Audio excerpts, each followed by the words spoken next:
Dear friends, I wish to address this short statement to Mr. Geert Wilders. To Mr. Wilders, his acolytes, indeed to all those like him, the populists, the demagogues, and political fantasists. To them, I'm a sort of nightmare. I am the global voice on human rights, universal rights, elected by all governments and now critic of almost all of them. I defend and promote the human rights of each individual everywhere, the rights of migrants, asylum seekers, and immigrants, the rights of the LGBTI community, the rights of women and children in all countries, minorities, indigenous persons, persons with disabilities, and any and all who are discriminated against, disadvantaged, persecuted, or tortured, whether by governments, political movements, or by terrorists. I am a Muslim who is, confusingly to racists, also white-skinned, whose mother is European and father Arab. And I am angry, too, because of Mr. Wilders' lies and half-truths, manipulations, and peddling of fear. You see, 20 years ago, I served in the UN peacekeeping force during the Balkan Wars. Wars so cruel, so devastating, which flowed from this same factory of deceit, bigotry, and ethnic nationalism. Geert Wilders released his grotesque 11-point manifesto only days ago, and a month ago he spoke along similar lines in Cleveland in the United States. I will not repeat what he has said, but there are many others who will, and his party is expected to do well in the elections in March. And yet, what Mr. Wilders shares in common with Mr. Trump, Mr. Orban, Mr. Zeman, Mr. Hofer, Mr. Fizzo, Madame Le Pen, Mr. Farage, he also shares with Daesh.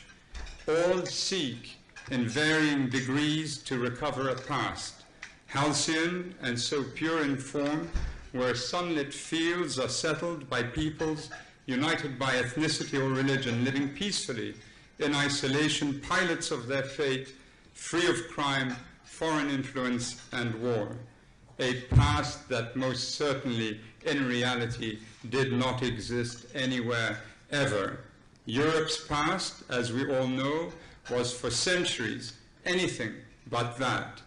The proposition of recovering a supposedly perfect past is fiction.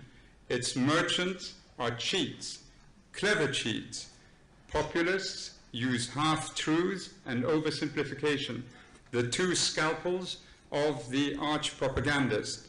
And here, the internet and social media are a perfect rail for them by reducing thought into the smallest packages, sound bites, and tweets. Paint half a picture in the mind of an anxious individual, exposed as they may be to economic hardship and through the media to the horrors of terrorism. Prop this picture up by some half-truth here and there, and allow the natural prejudice of people to fill in the rest.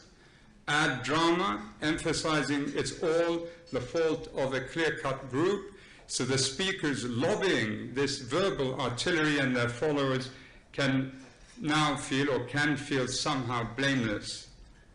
The formula is therefore simple. Make people already nervous feel terrible. Then emphasize it's all because of a group lying within, foreign and menacing.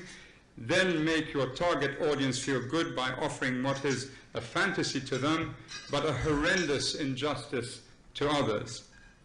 Inflame and quench, repeat many times over until anxiety has been hardened into hatred.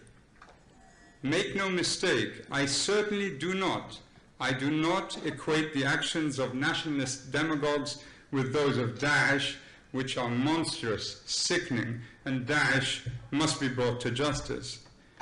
But in its mode of communication, in its use of half-truths and oversimplification, the propaganda of Daesh uses similar tactics to those of the populace, and both sides of the equation benefit from each other, indeed would not expand in influence without each other's actions.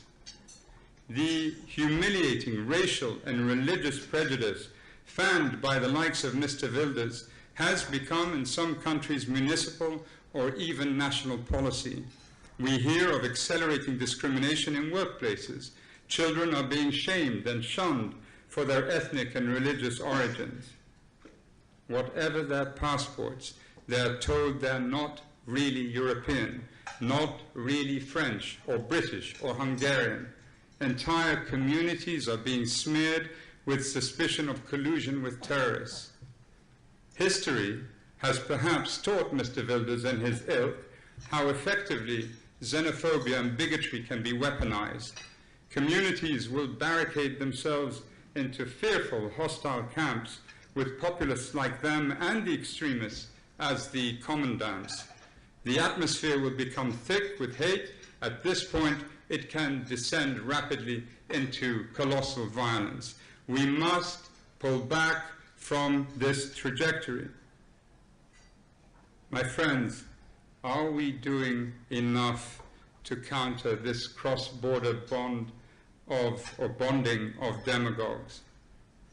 A decade ago, Geert Wilders' manifesto and Cleveland speech would have created a worldwide furore. Now they are met with little more than a shrug, and outside the Netherlands, his words and pernicious plans were barely noticed. Are we going to continue to stand by and watch this banalization of bigotry until it reaches its logical conclusion? Ultimately, it is the law that will safeguard our societies, human rights law, binding law, which is the distillation of the human experience of generations of human suffering, the screams of the victims of past crimes and hate. We must guard this law passionately and be guided by it. Do not, my friends, be led by the deceiver. It is only by pursuing the entire truth and acting wisely that humanity can ever survive. So draw the line and speak. Speak out and up. Speak the truth, and do so compassionately. Speak for your children, for those you care about, for the rights of all, and be sure to say clearly, stop. We will not be bullied by you, the bully, nor fooled by you, the deceiver. Not again, no more, because we, not you, will steer our collective fate, and we, not you, will write and sculpt this coming century. Draw the line, and I thank you for your attention.